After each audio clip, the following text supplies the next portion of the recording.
Oh, that M50. But yeah, please subscribe because I'm getting close to 1,000 subs and I really would like to get paid. So that'd be awesome if you could subscribe. Rightio, let's get straight into it. The one thing that I love and the one thing that I really do not love about the M50. A little bit of history first.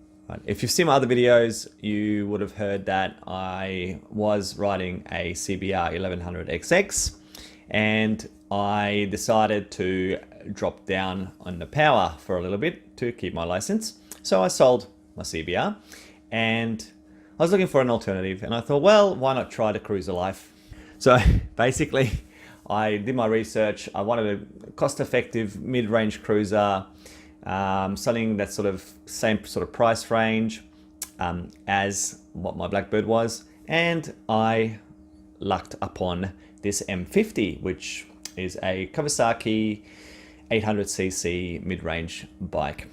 So I was riding this bike for about 4 months and now the poor thing is sitting in my carport with a bike cover and probably never to be ridden by me ever again.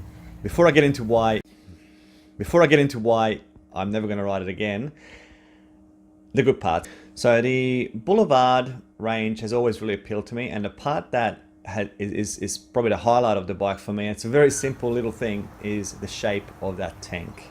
I think whoever designed that tank at Kawasaki needs to be given a raise, because just the way that sweeping way that tank was designed, it's very different from Harley's. It's different from the Yamahas. It's just the way that I can't explain it. It's a really good design. That tank just flows nicely across the top of the bike. I'm in love with that style. I actually kind of really do like the headlight as well. That sort of modern, square looking dugong look that they've got going. But yeah, it's very good.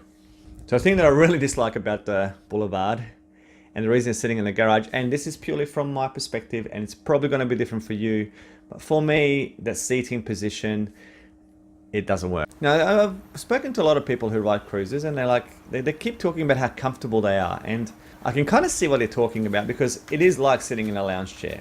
You know, you throw a leg over the bike at the dealership, and you know, your hands are comfortable, you're sitting comfortable, the seat's comfy, it's nice and wide. But I tell you what, after 20 minutes of riding, I'd rather be anywhere else. The reason for that is how upright the seating position is. So after about 20 minutes, every time the bike goes over a bump, or you know, you might accidentally hit a small pothole or whatever, that jarring up and down, because you're sitting nice and upright, it gets to me after 20 minutes. So up to 20 minutes, oh, I love the bike. It's beautiful. But then I start getting that back pain, and it's just every time it's that vertical jarring that happens. And I've tried adjusting the handlebars a little bit. I've tried doing a few bits and pieces to change it, but it's just not working for me. If you are looking at buying a Boulevard, all I can say to you is take it for a longer ride. Right? Don't take it for a quick little spin around the blocks. Ask if you can go for a good half an hour test ride. You know, offer them a tank of fuel or whatever, but take it for a longer ride, because it didn't become apparent to me until I was on like a 2-hour ride that I really dislike riding this bike. That's just from my perspective, of course. I do have this problem with my back. So I've gone from the M50 onto not a Suzuki, to my surprise, but it's a gorgeous GSX 650F that I've fallen in love with. And that riding position is almost perfect. I'll speak about that in another video. Thanks everyone. Until next time. Bye.